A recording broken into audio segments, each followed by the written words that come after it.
Tuhan yang selalu hadir di dalam kehidupan kita, di setiap musim kehidupan. Ia adalah Immanuel, Tuhan yang selalu beserta dengan kita. Ia tidak akan pernah meninggalkan dan juga membiarkan kita sendiri. Bersama Tuhan kita tidak akan merasa sendiri dan kesepian. Jika Tuhan senantiasa hadir dalam hidup kita, maka hidup kita akan berubah.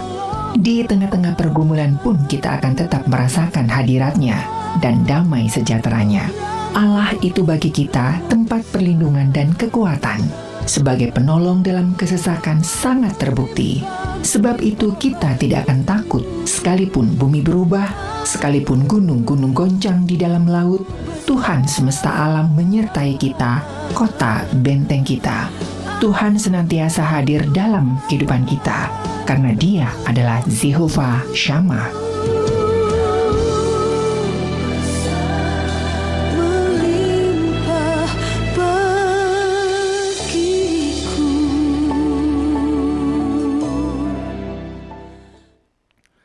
92,5 Maestro FM, How Sweet the Sound. Selamat sore Sobat Maestro, Shalom, apa kabar Anda pada hari ini? Saya Anton, berharap Sobat Maestro dalam keadaan sehat dan tetap bersuka cita. Di kesempatan hari ini, kita akan bersama-sama mendengarkan, menikmati, menyaksikan program Suara PGIW Jawa Barat.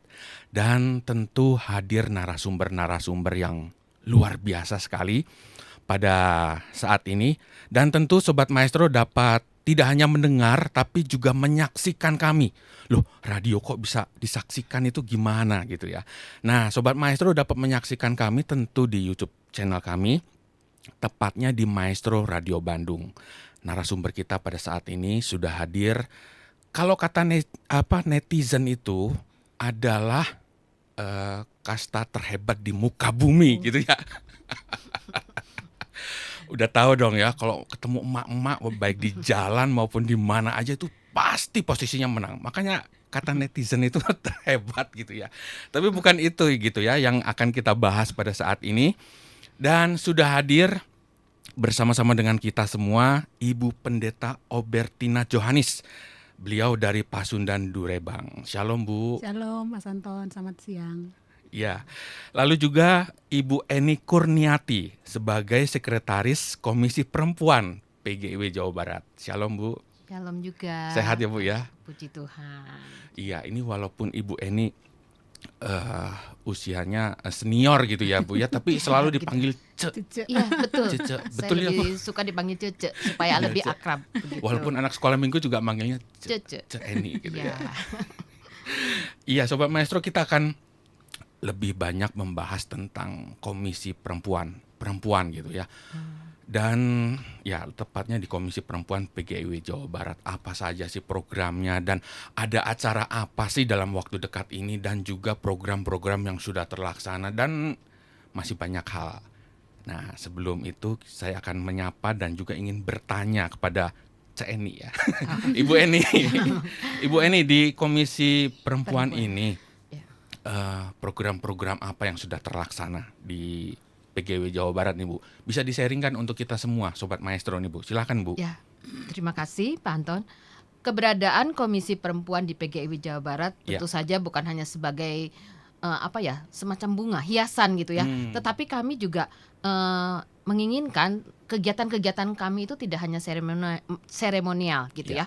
Jadi berharap di 5 tahun ini ada beberapa program yang berdampak untuk lingkup Jawa Barat, khususnya ya kaum perempuan.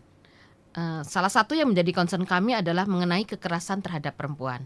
Jadi tentu saja kegiatan-kegiatan kami ya di lingkup ya di sekitar situ gitu, sekitar kegiatan yang mengenai kekerasan terhadap perempuan.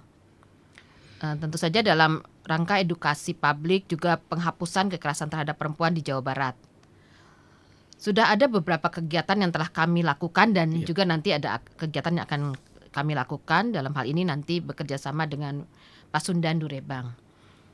Beberapa kegiatan tersebut yaitu mengikuti kampanye 16 hari anti kekerasan terhadap perempuan yang dilakukan juga bersama Pasundan Durebang.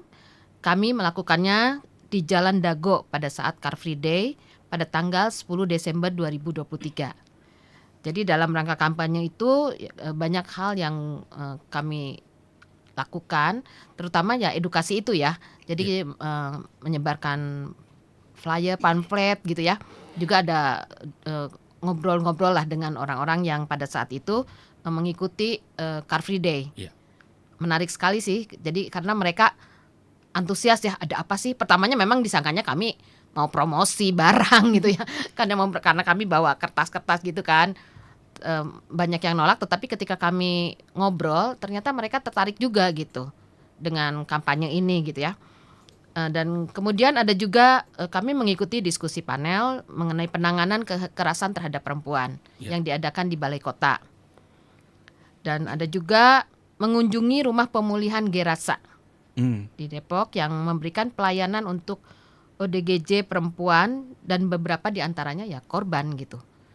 Jadi mereka sudah terlalu ini mungkin ya, jadi mereka korban sampai akhirnya di rumah pemulihan tersebut.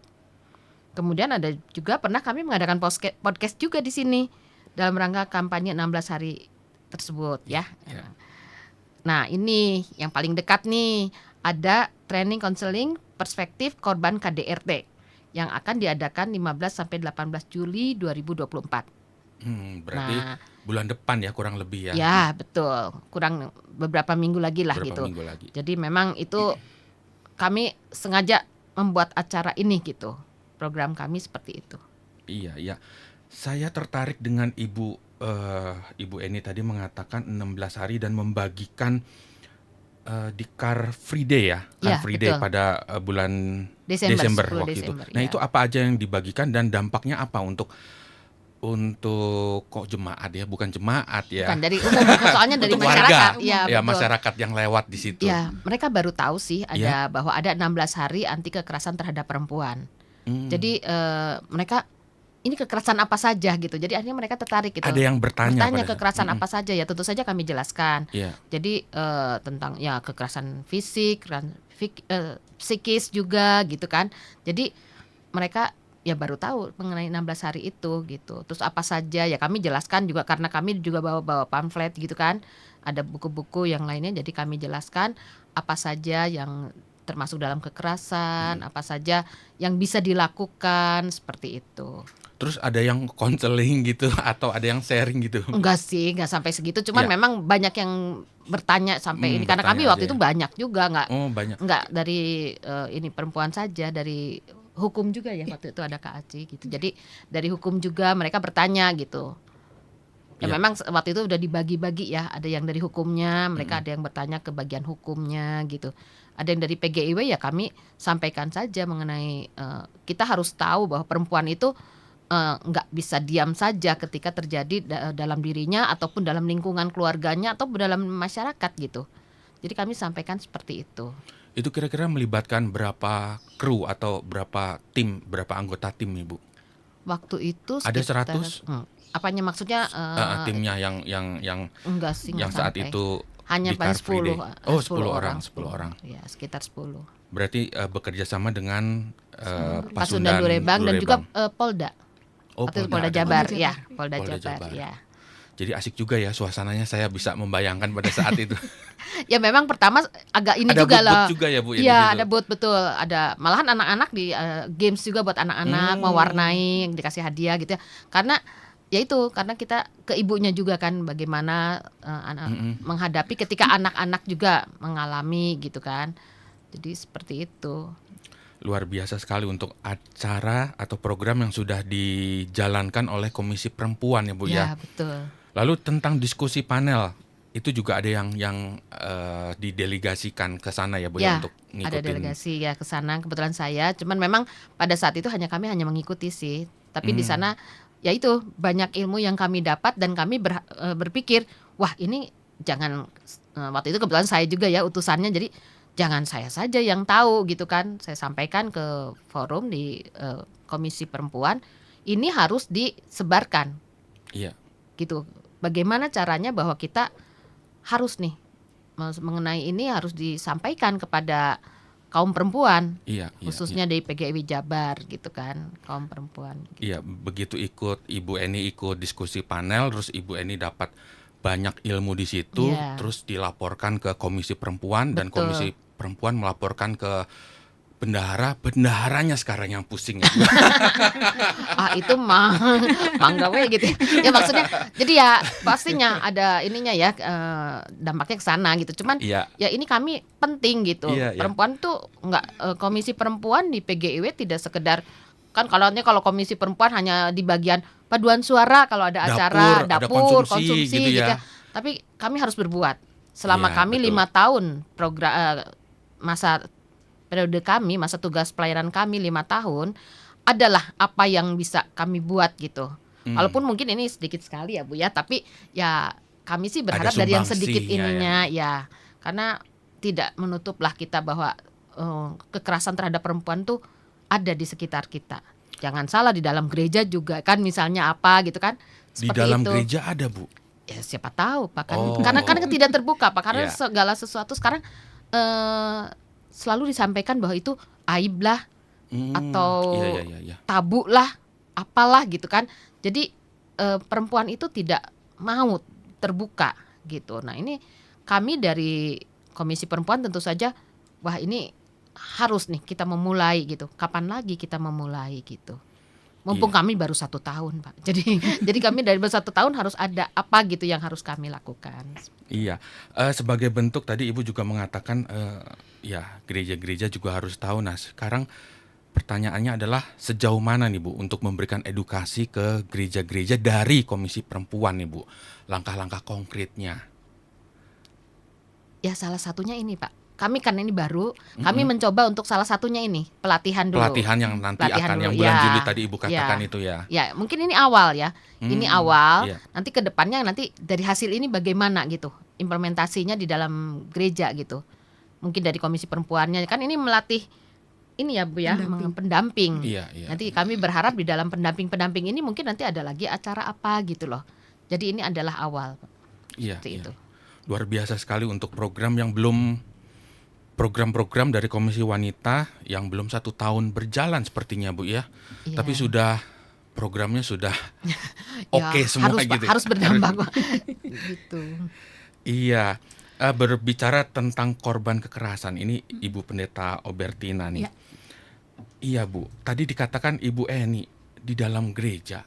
Ya ini kita boleh bocorin nih Bu. Emang bener ada gitu Bu? Iya, Sekilas aja sih. sekilas ya Mas Anton. Ya terima kasih Mas Anton. Saya Obertina dari Women Crisis Center atau Lembaga Layanan Pasundan Durebang milik Gereja Kristen Pasundan.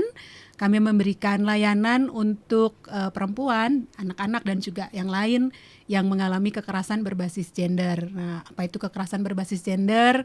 Adalah tindak kekerasan fisik, psikis, seksual yang dilakukan pada seseorang karena gendernya, karena dia perempuan misalnya gitu ya dan sebagainya. Jadi kalau pertanyaannya tadi di gereja ada nggak ya gitu? Ada. Jadi baik yang menjadi pelaku maupun korban itu ada di gereja. Jadi kalau ditanya adakah korban kekerasan berbasis gender pendeta perempuan ada. Apakah ada pelaku kekerasan berbasis gender yang pendeta, yang penatua ada gitu. Jadi pasti ada gitu ya, dan kami pernah menangani beberapa, mendampingi beberapa, tapi itu tadi seperti yang disampaikan Cik Eni, banyak korban yang memilih diam karena tidak tahu kemana saya harus cerita, kemana saya bisa mendapatkan bantuan gitu. Banyak korban yang juga seperti yang tadi Cik Eni sampaikan merasa ini aib nih, nggak boleh diceritain sama orang lain, harus aku tutup serapat-rapatnya, apalagi kalau pelakunya tadi penatua gitu ya, pendeta dan lain sebagainya. Nah, karena itu Pasundan Durebang ada, dan saya kira sangat penting sekali kegiatan yang dilakukan oleh Komisi Perempuan PGIW Jabar untuk memperlengkapi para penatua atau pendeta mungkin ya yang memang mau mendampingi korban kekerasan berbasis gender, supaya korban tidak lagi dibungkam atau diam gitu. Karena kalau kita bicara korban kekerasan berbasis gender tuh kan tadi ya jenisnya ada fisik, psikis, seksual, dan mungkin yang paling mudah orang tahu salah satunya KDRT lah gitu ya, itu kekerasan berbasis gender. Nah itu dampaknya luar biasa. Jadi mulai dari dampak fisik, misalnya memar-memar, biru gitu ya, luka, sampai pada disabilitas, menjadi disabilitas. Baik dia sementara maupun menetap. Dan disabilitasnya bukan hanya fisik tapi juga psikis. Misalnya tadi yang Eni cerita kunjungan ke rumah Gerasa itu ya. Di situ ada korban-korban kekerasan KDRT yang depresi, trauma, kemudian mengalami gangguan kejiwaan. Nah, yang lain misalnya dampak seksual itu penyakit menular seksual. Kalau kita baca sekarang ya, misalnya selain penyakit menular seksual, HIV/AIDS juga yang tinggi itu bukan kelompok beresiko seperti pekerja seks gitu ya, tapi ibu-ibu rumah tangga. Gitu, itu juga korban KDRT biasanya. Nah, kemudian dampak yang lain adalah dampak spiritual. Jadi korban-korban KDRT, terutama yang perempuan Kristen kan, ketika mengalami kekerasan itu dipukul dan lain sebagainya, berdoa kepada Tuhan ya. Tuhan, aku minta suamiku berubah, aku minta kekerasannya berhenti, tapi nggak pernah berhenti. Apalagi kalau pelakunya penatua atau pendeta, itu kan makin gambaran tentang Tuhan itu jadi rusak ya, tentang Tuhan yang baik. Apalagi kalau korbannya anak-anak. Kalau korbannya anak-anak tuh dia mengalami kayak keterpecahan ya. Di sekolah minggu diajarin Tuhan itu baik, seperti seorang bapak yang baik. Di rumah dia dipukulin sama bapaknya misalnya, atau di rumah dia lihat papanya mukulin mamanya, maka gambar tentang Allah yang baik itu nggak bisa dia dapat. Betul. Gitu. Nah, jadi dampak kekerasan berbasis gender ini biasanya kita sebut menyerang semua dimensi kita sebagai manusia ya, fisik, psikis, seksual, dan juga spiritual. Nah, karena dampaknya ini sangat besar buat saya ya, saya sebagai seorang pendeta justru merefleksikannya juga secara teologis gitu. Saya selalu bilang KDRT itu penindasan gitu. KDRT itu sebuah perbuatan dosa. Karena itu gereja harus melakukan sesuatu gitu. Yang dosa itu bukan cuma korupsi gitu ya, membunuh dan lain sebagainya, tapi melakukan KDRT yang merusak dimensi kita tadi sebagai manusia, 4 dimensi sebagai manusia, bahkan juga kan merusak citra Allah yang ada dalam diri kita itu. Betul. Itu sebuah dosa, dan karena itu gereja nggak boleh diam. Gereja harus melakukan sesuatu, minimal mendampingi korban. Karena itu menjadi sangat penting gitu ya training ini untuk diikuti, karena dengan memperlengkapi diri untuk mendampingi korban kekerasan berbasis gender, maka gereja sebenarnya buat saya sedang berada bersama dengan korban. Sama seperti yang saya yakini ya, Allah buat saya juga adalah Allah yang berada bersama dengan korban ya. Di Yesaya, Yeremia kita baca Allah mengecam penindasan dan berada bersama dengan yang ditindas. Allah berkali-kali bilang, aku mendengar teriakanmu, minta tolong dan lain sebagainya. Dan gereja sebenarnya diajak menjadi rekan sekerja Allah untuk mendampingi. Dan ini kan jarang banget kita omongin ya, di gereja tuh nggak pernah gitu kita bilang melakukan pendampingan terhadap korban KDRT adalah bagian dari menjadi rekan kerja Allah untuk melawan penindasan gitu, kayaknya belum pernah gitu. Jadi kira-kira gitu, jadi panjang kan Mas Anton jawabannya. Nggak apa-apa Bu, jadi pendengar juga tahu gitu ya.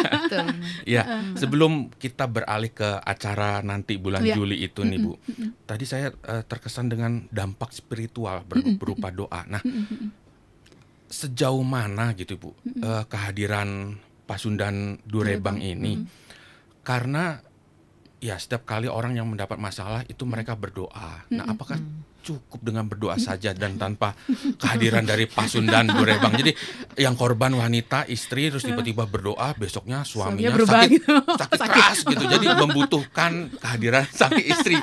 Kan bisa saja seperti itu. Nah, sampai sejauh mana nih Bu kehadiran Pasundan Durebang ini? Iya.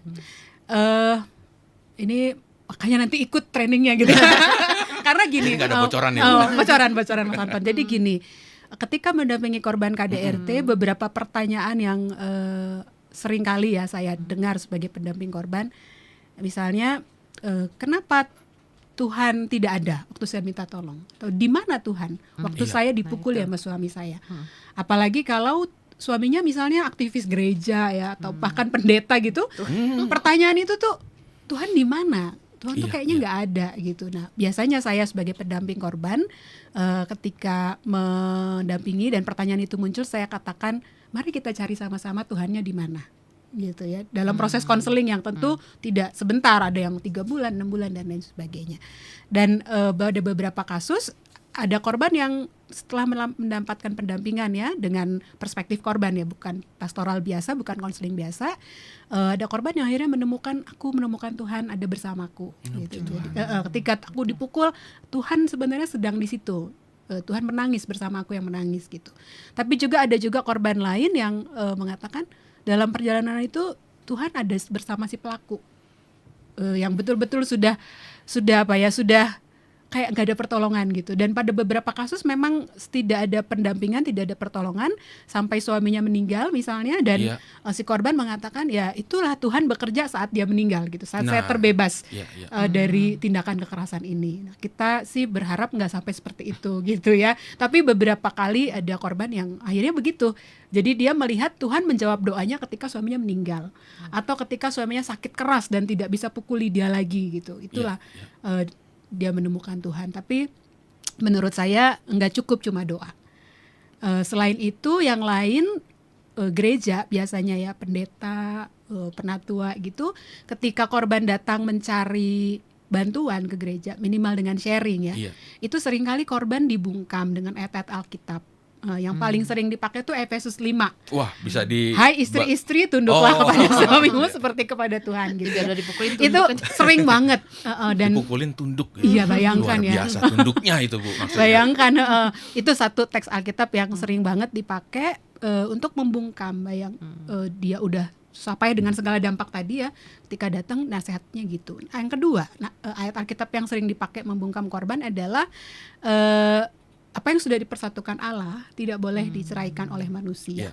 Memang topik perceraian saya kira kita bisa diskusi panjang lebar soal itu, dan masing-masing gereja punya posisi di mana gitu ya.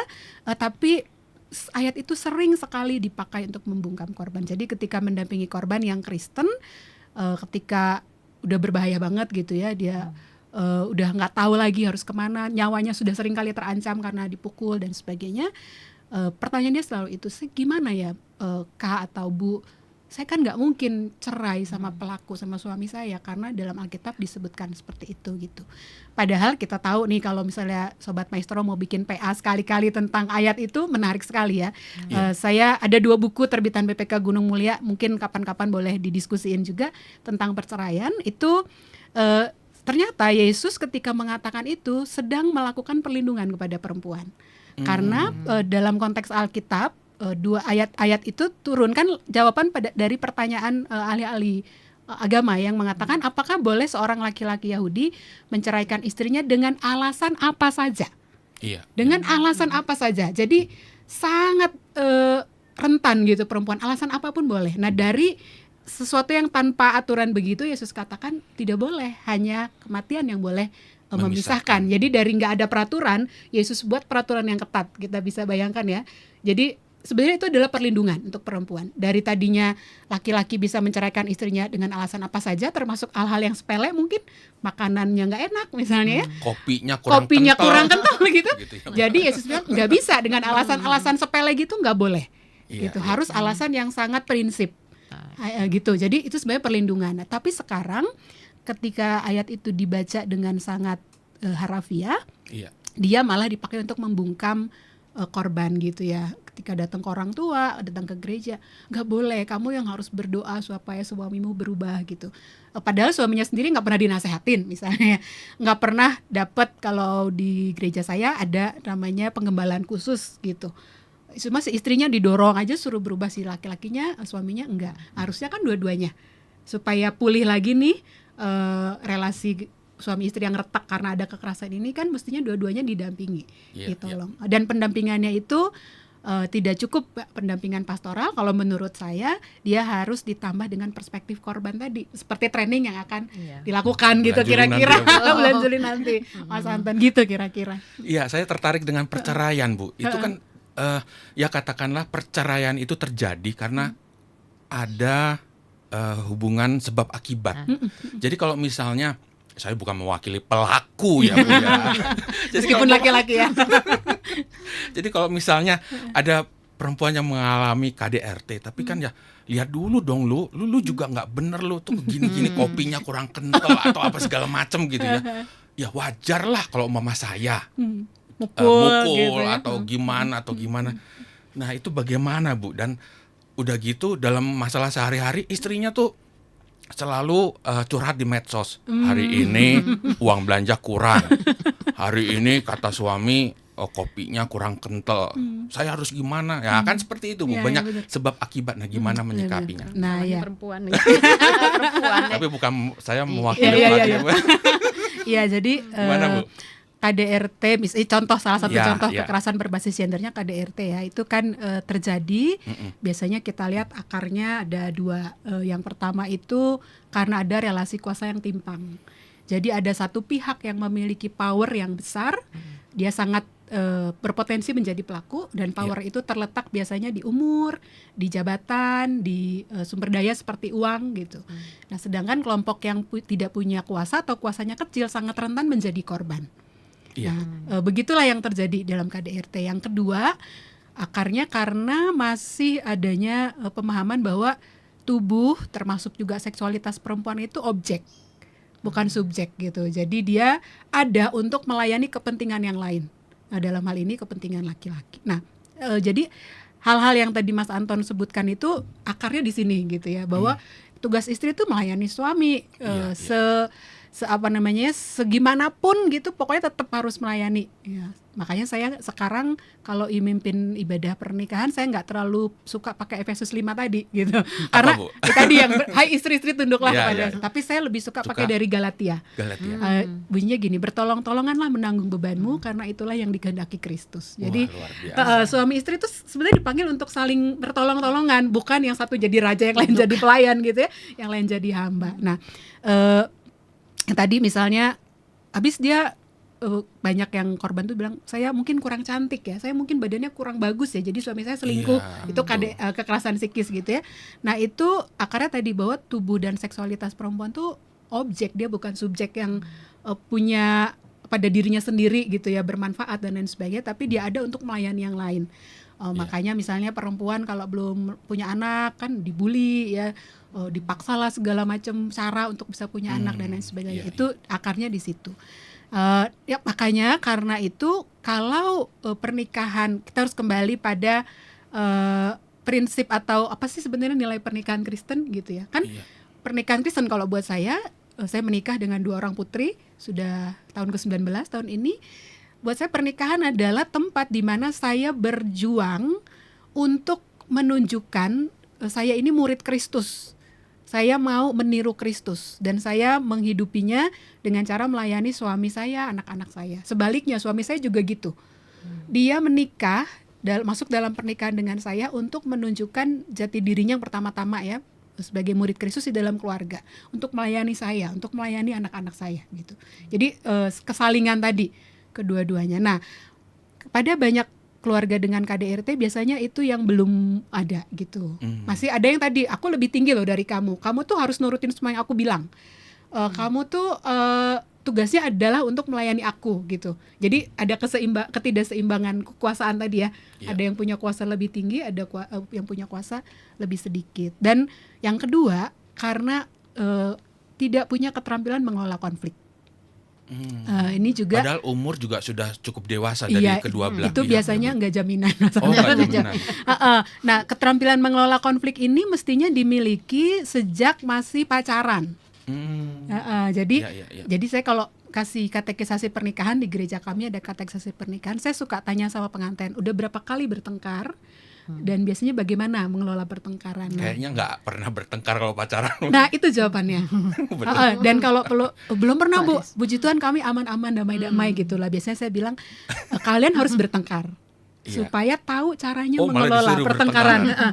Kan konflik bukan sesuatu yang negatif. Iya, Konflik netral ya, Pasti. tinggal bagaimana kita bisa kelola apa enggak. Dan ketika enggak belajar dari masa pacaran, biasanya tuh kan konflik pasti ada ya. Konflik kan terjadi karena ada perbedaan harapan dengan realita. Iya. Itu dimasukkan ke bawah karpet.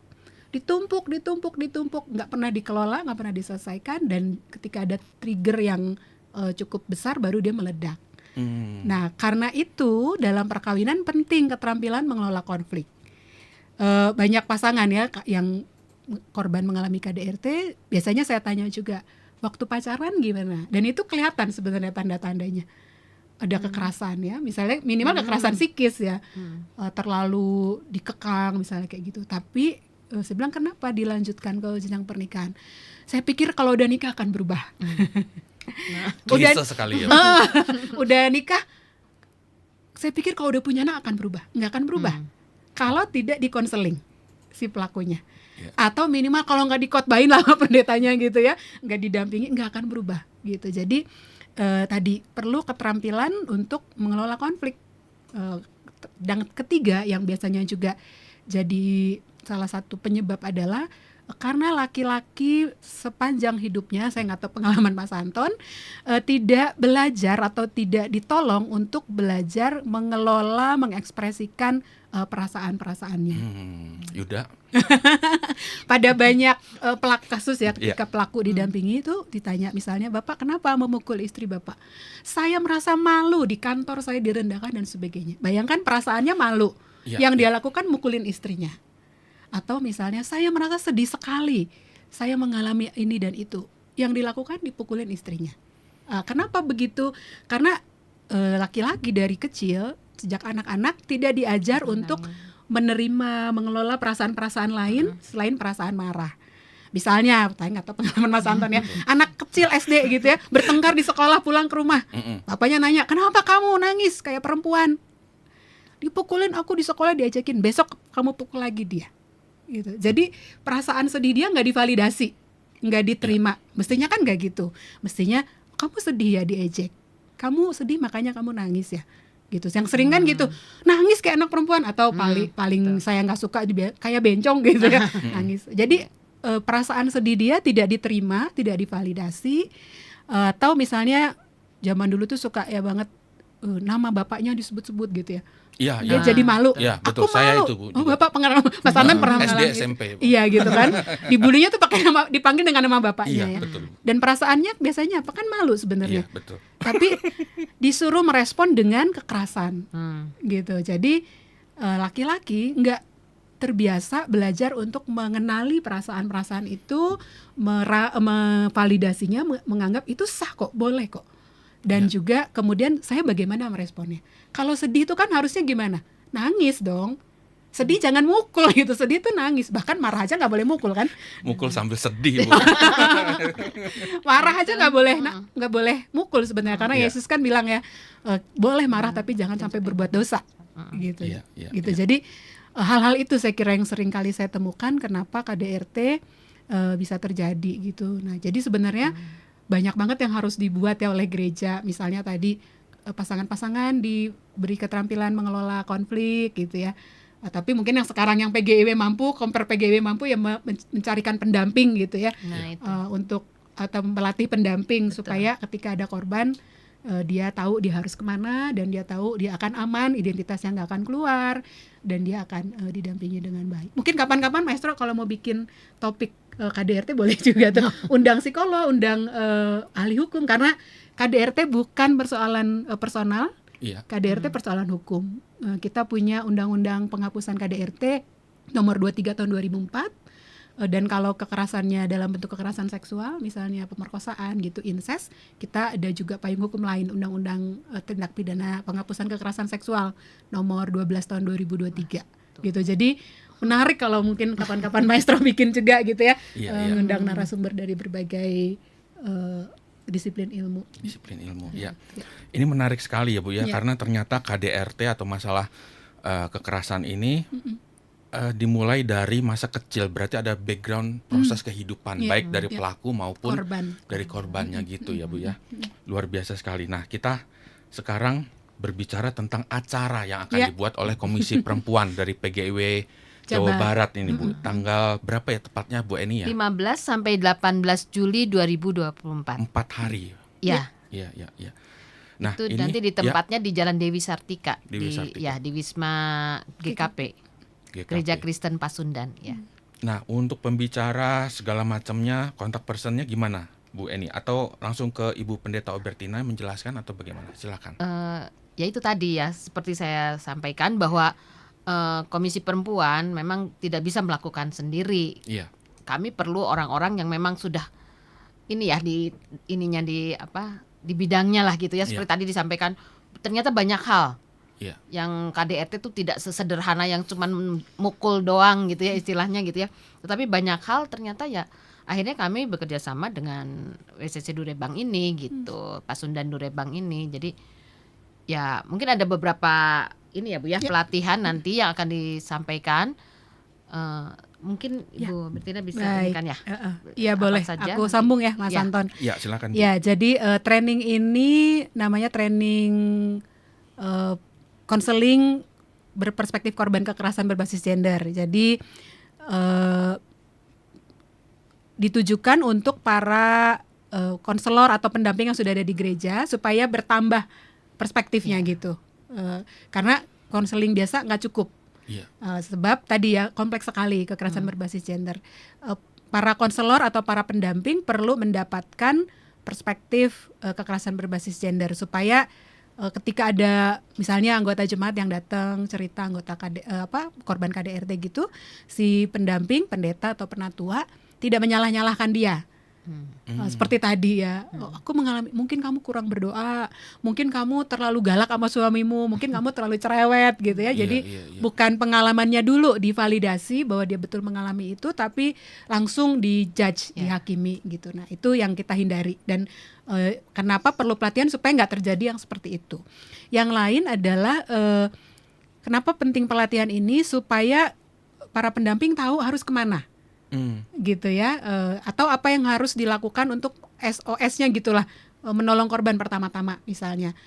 Karena banyak juga ketika datang ke pendeta, pendetanya nggak tahu mau kemana, jadi setelah diajak ngobrol, didoakan, disuruh pulang lagi. Padahal di rumah suaminya pelaku gitu ya, dan ketika pulang ditanya, kamu dari mana? Dari gereja. Abis ngapain? Abis konseling. Kamu ceritain aku ya, dan sebagainya, dipukulin lagi. Jadi gitu. udah bengep satu. Udah bengep satu jadi bengep dua. Gitu. Nah, untuk dilatih tahu tahap-tahapnya seperti apa untuk mendampingi korban gitu. Jadi, nah di training ini kenapa 4 hari? Sebenarnya dia harusnya sekitar 6 hari gitu ya. Cuma nggak mungkin teman-teman selama itu, jadi kita press. Nah di training ini nanti fasilitatornya 3, kita menyebutnya bukan narasumber tapi fasilitator. Ada saya, ada pendeta Ira Imelda, dan ada pendeta Cliff. Ya, kami bertiga adalah konselor terlatih yang terlatih untuk mendampingi korban tapi juga mendampingi pelaku. Pendeta Cliff dan beberapa teman konselor laki-laki sudah dilatih untuk mendampingi pelaku. Karena tadi ya, supaya ketika didampingi si pelaku juga berhenti, nggak melakukan kekerasan lagi gitu. Nah, apa sih yang akan dipelajari? Tadi akan belajar soal apa sih kekerasan berbasis gender, akarnya apa, kemudian dampaknya. Tadi kan saya hanya sangat umum ya, nanti dalam training itu akan lebih detail. Kemudian juga bagaimana melakukan pendampingan. Termasuk misalnya kalau si korbannya mau melakukan proses hukum, harus seperti apa gitu, itu juga akan dilatihkan. Jadi sangat penting training ini saya kira diikuti oleh para pendeta. Ya biasanya sih pendeta yang mendapatkan cerita-cerita ya dari anggota jemaat atau datang mau konseling supaya punya keterampilan. Malah sebenarnya kalau buat saya ketika saya berefleksi ya, semua pendeta tuh harusnya punya keterampilan dasar itu gitu. Karena pendeta salah satu first responder.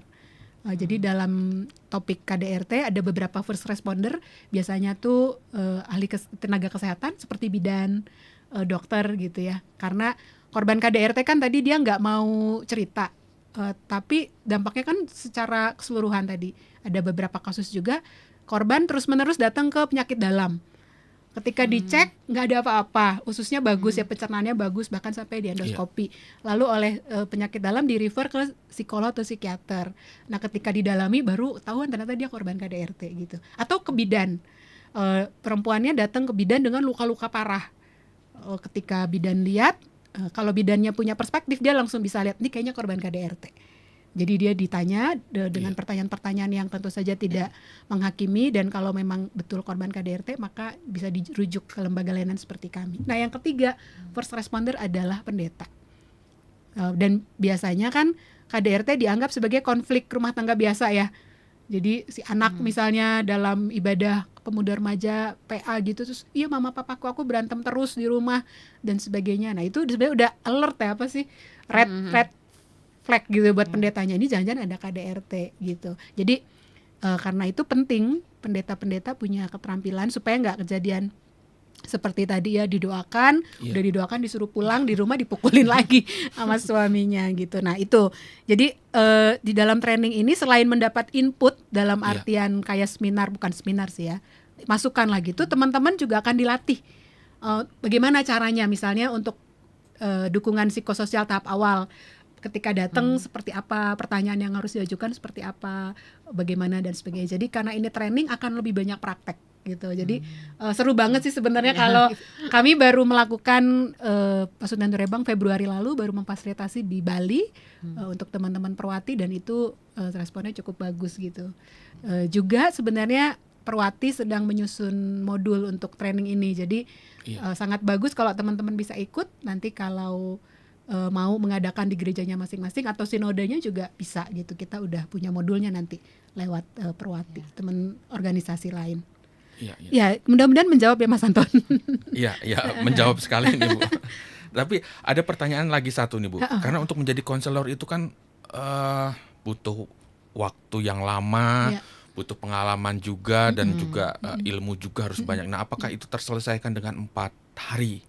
Ya itu dia. Untuk menjadi konselor awal ini Bu. Jadi kita teman-teman yang akan ikut ini nanti tidak langsung jadi konselor, tapi kita menyebutnya pendamping. Pendamping korban. Karena untuk jadi konselor seperti saya dan teman-teman itu tentu membutuhkan latihan lagi, training yang lain. Lagi ada banyak training yang harus diikuti. Tapi dengan ikut ini minimal teman-teman punya keterampilan awal gitu ya, untuk mengenali korban KDRT, kemudian melakukan pendampingan yang sangat awal sekali. Nah kalau nanti setelah teman-teman ikut training kemudian udah lebih sensitif ya, ini korban KDRT ya, aku harus gimana? Kami biasanya sangat terbuka untuk mendampingi, melakukan konsultasi. Dan Pasundan Durebang ini tergabung di satu lembaga namanya Forum Pengada Layanan, itu lembaga skala nasional. Ada sekitar 130-an kalau saya tidak salah, lembaga serupa milik kami di seluruh Indonesia. Jadi kalau misalnya teman-teman ada di daerah di luar Bandung, kami bisa rujuk ke rekanan kami gitu. Minimal saya kira ketika teman-teman sudah dilatih, teman-teman tahu ini korban KDRT dan saya tahu kemana cari bantuan, itu udah lumayan, sangat membantu untuk teman-teman para nanti ya yang mau ikut, untuk teman-teman peserta training ini. Iya, berbicara dengan acara ini Bu Eni, kemana harus mendaftar, jam berapa acaranya, tanggalnya mungkin bisa disebutkan lagi, silakan Bu Eni.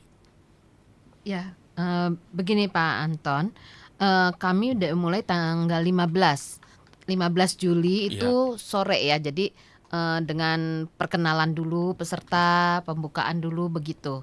Jadi trainingnya sih dari tanggal 16, 17, 18 seperti itu. Jadi pertama sih perkenalan dulu.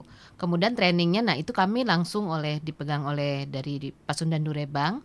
Kami hanya menyiapkan saja gitu tempat dan sebagainya, dan memfasilitasi hal lainnya gitu ya. Kami ada selain mendapatkan ilmu, juga kami sediakan sertifikat juga gitu untuk peserta gitu ya. Jadi supaya mereka juga merasa, kami tidak sia-sia mengikuti, ini ada bukti. Karena kadang-kadang orang kita pengennya bukti Jadi ini kami sudah mengikuti loh gitu. Kalau menghampiri korban, ini buktinya saya. Ya, gitu ya. Enggak ya Bu ya? Enggak perlu gitu ya. sertifikat. Gitu. Jadi artinya mereka ya. Mengikuti ini seperti itu, dan acara-acaranya tentu saja langsung oleh Pasundan Durebang gitu. Ada training. Pendaftaran memang melalui saya sudah ada sih Pak, sebetulnya untuk ke gereja-gereja yang anggota PGIW Jawa Barat, ada undangan, ada tornya juga yang disampaikan ke gereja-gereja. Jadi untuk pendaftaran melalui saya, Bu Eni, di boleh saya sebutkan? Nomor telepon. Terus apakah ada biayanya, dan juga itu berapa jam seharinya Bu? Takutnya seharian atau setengah hari gitu. Silakan Bu. Acaranya dari pagi sampai sore ya, jam dari pagi 8 sampai sore. jam 6. Jam 8 sampai jam 6.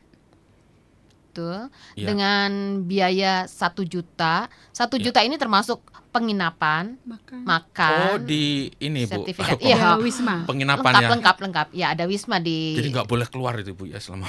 Untuk orang Bandung mungkin bisa pulang. Bisa Ya, pulang ya, Bu, kalau ya. Jadi diharapkan kan itu banyak. Kami sih berharapnya tidak dari Bandung saja karena pendaftar yang sudah masuk juga dari Depok, dari Bogor. Malahan kemarin ada dengar juga dari Sulawesi Utara. Wow. Gitu ada yang mau mendaftar. Jadi ya dari Bandungnya lah minimal ayolah gitu ya. Murah Gitu sekali ya. berarti ya Bu ya Ya, untuk biaya 1 juta segitu itu ya. ya. Sangat-sangat Termasuk murah. 4 hari ya karena dari tanggal 15-nya sudah masuk ke Wisma. Gitu di Iya. Jalan Dewi Sartika 119 Wah, di sana luar gitu biasa. ya. Jadi seperti yang tadi disampaikan oleh Pendeta Obertina deh. Banyak sekali ternyata yang akan kita dapatkan gitu dari mengikuti acara ini. Ternyata Iya. oh begitu ya. Oh begitu kan. Nah, itu bagaimana tuh menghadapi seperti itu. Jadi acaranya lengkap lah nanti. Paket lengkap ya Bu ya. Paket lengkap Pak. Begitu. Iya. Oh ya tadi saya ya Gimana? ke Eni 0856 2477 Iya. 5179. Sekali lagi Bu. 0856 Iya. 2477 5179. 0856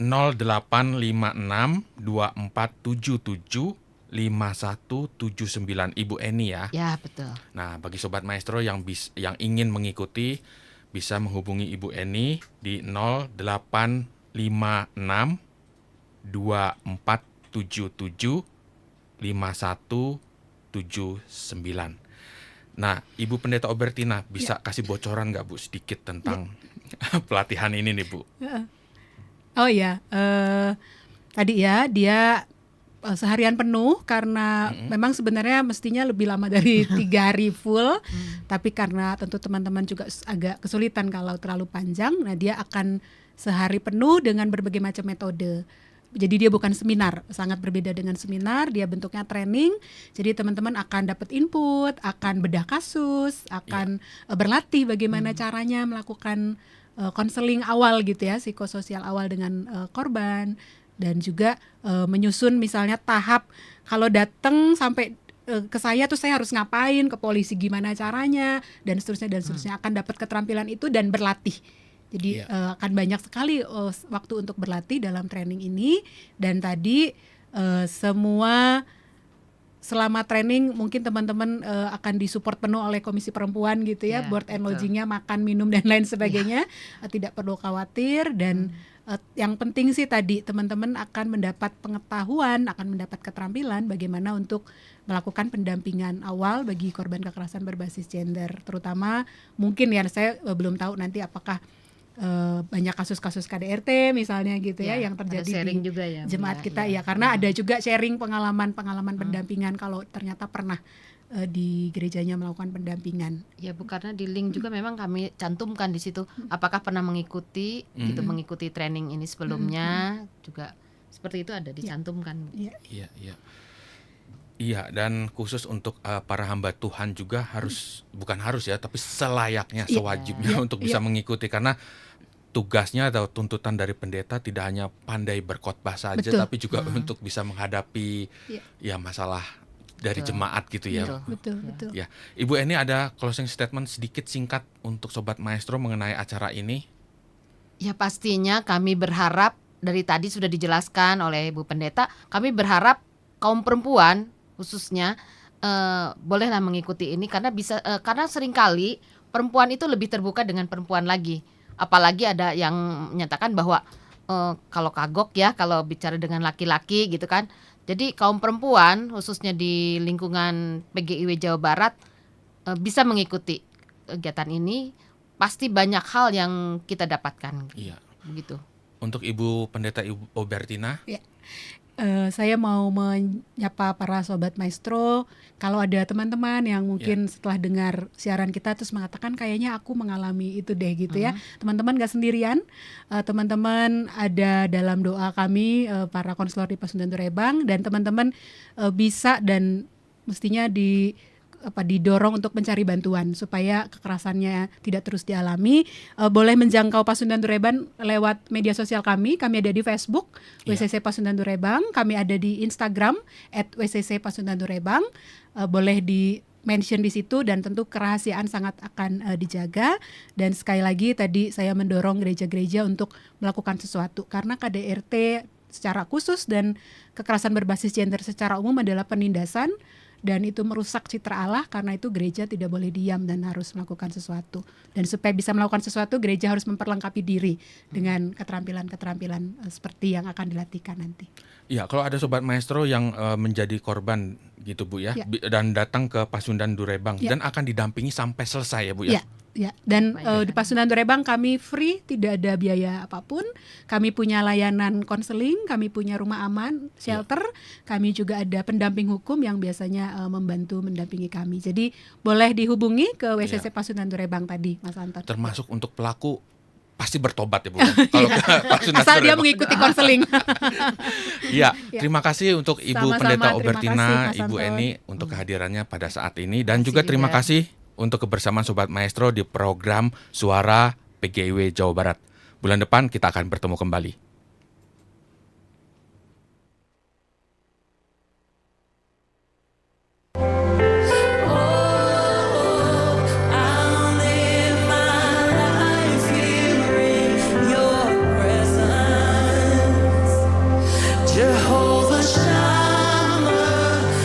Tuhan itu maha hadir. Tuhan sudah ada di hari esok kita. Dia bahkan tahu bagaimana masa depan kita, dan Dia mengontrol semua itu. Kita tidak bisa mengontrol kejadian di masa depan, tetapi Dia bisa.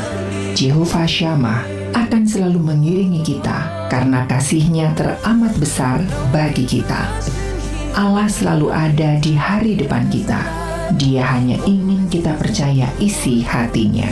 Sebab aku ini mengetahui rancangan-rancangan apa yang ada padaku mengenai kamu, yaitu rancangan damai sejahtera dan bukan rancangan kecelakaan, untuk memberikan kepadamu hari depan yang penuh harapan. Tuhan senantiasa hadir dalam kehidupan kita, karena Dia Jehovah Shammah.